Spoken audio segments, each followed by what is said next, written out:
여러분 안녕하세요. 파란TV의 정예재입니다. 오늘은 다단계 판매업 진출 후 지난 몇 년간 빠른 성장을 보여왔던 직후배 공정거래위원회 자료를 살펴보겠습니다. 직후은 2015년에 다단계 판매업으로 진출한 국내 업체입니다. 직후배 본사는 전북 남원에 있고요. 직후은 창업자와 같은 사회적 기업인 제너럴 바이오 주식회사를 모체로 하여 탄생되었습니다. 직후은 현재까지 대만, 미국, 일본, 베트남에 진출해 있고요. 직후이 판매하는 제품은 건강기능식품, 화장품, 생활용품 등입니다. 직후의 보상구조는 바이너리 방식입니다. 이제 직후의 2019년 공정거래위원회 자료부터 살펴보겠습니다. 직후의 지난해 연간 매출액은 733억 원입니다. 등록된 사업자는 13만 4천 명이고요. 총 매출액을 등록된 사업자로 나누어 보니 1인당 연간 매출액은 약 54만 원입니다. 등록된 사업자 가운데 2019년 한 해 동안 수당을 조금이라도 받은 사업자는 3만 명으로 등록 사업자의 22% 정도가 수당을 받았네요. 그리고 직후에서 상위 1%에 해당하는 사업자들의 평균 연봉은 5,810만 원입니다. 상위 1%에 들어가려면 연봉으로 최소 900만 원 이상을 받아야 합니다. 지난해 직후에서 월급으로 80만 원 정도 받았다면 상위 1%에 들어갔다고 보면 될 것입니다. 전체 수당 가운데 상위 1% 사업자들에게 지급된 수당의 비율은 69.11%로 매우 높네요. 그리고 상위 1에서 6%에 속하는 사업자들의 평균 연봉은 329만 원입니다.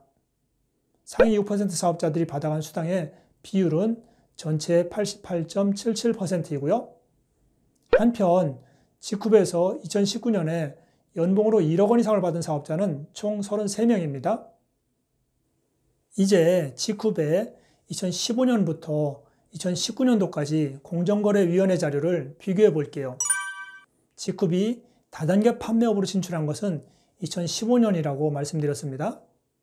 도표를 보시면 2015년에 9억 원이던 매출이 불과 3년 만인 2018년에는 843억 원까지 가파르게 성장하였습니다. 이 매출을 근거로 2018년 업계 매출 순위 9위까지 올랐고요.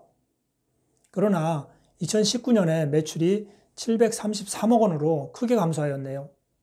등록 사업자와 수당받은 사업자는 오히려 늘었는데도요. 무엇인가 마케팅에 변화가 있었음을 알 수 있습니다. 사업자 1인당 매출액도 25% 정도 감소했고요. 수당받은 사업자의 비율도 낮아졌고요.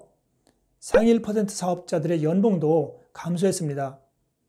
여기서도 마케팅의 변화를 읽을 수 있습니다. 한편 수당 지급률은 33에서 34%대로 법이 정한 한도 내의 수당은 다 주었다고 볼 수 있습니다.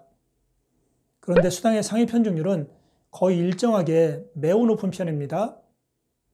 이제 직후배 자료를 업계 전체와 그리고 상위 8개 회사와 비교해 보겠습니다.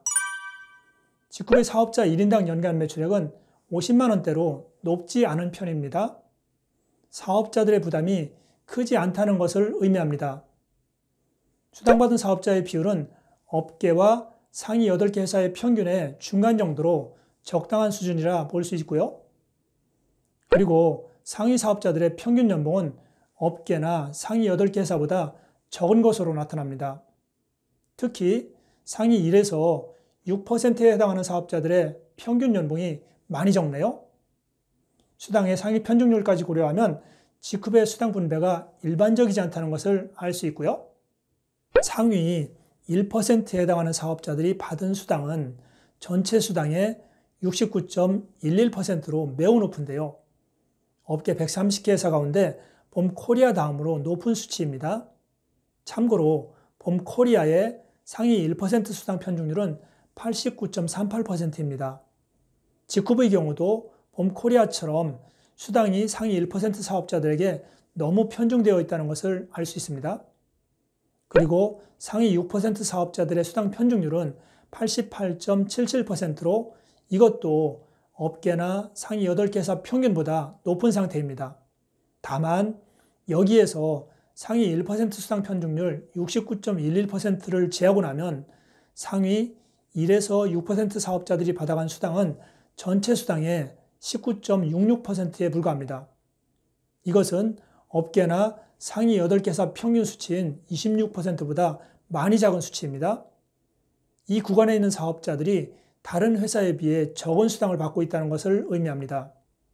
결론적으로 직후배 마케팅은 상위 1% 사업자들에게 유리하고 그 이하의 사업자들에게 상대적으로 불리한 마케팅입니다. 이제 직후배 공정거래위원회 자료를 종합해 보겠습니다. 설립 이후 빠르게 성장하던 직후비 2019년 큰 매출 감소를 보이고 있는데요. 이것은 마케팅의 변화에서 비롯된 것으로 짐작됩니다.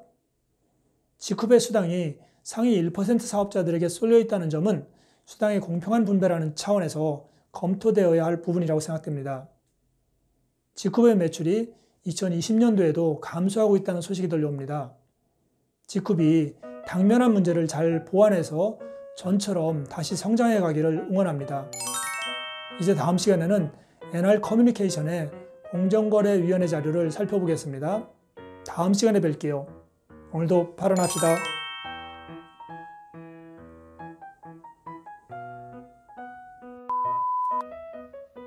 또 하라고 구독과 좋아요, 알림, 댓글 됐습니까?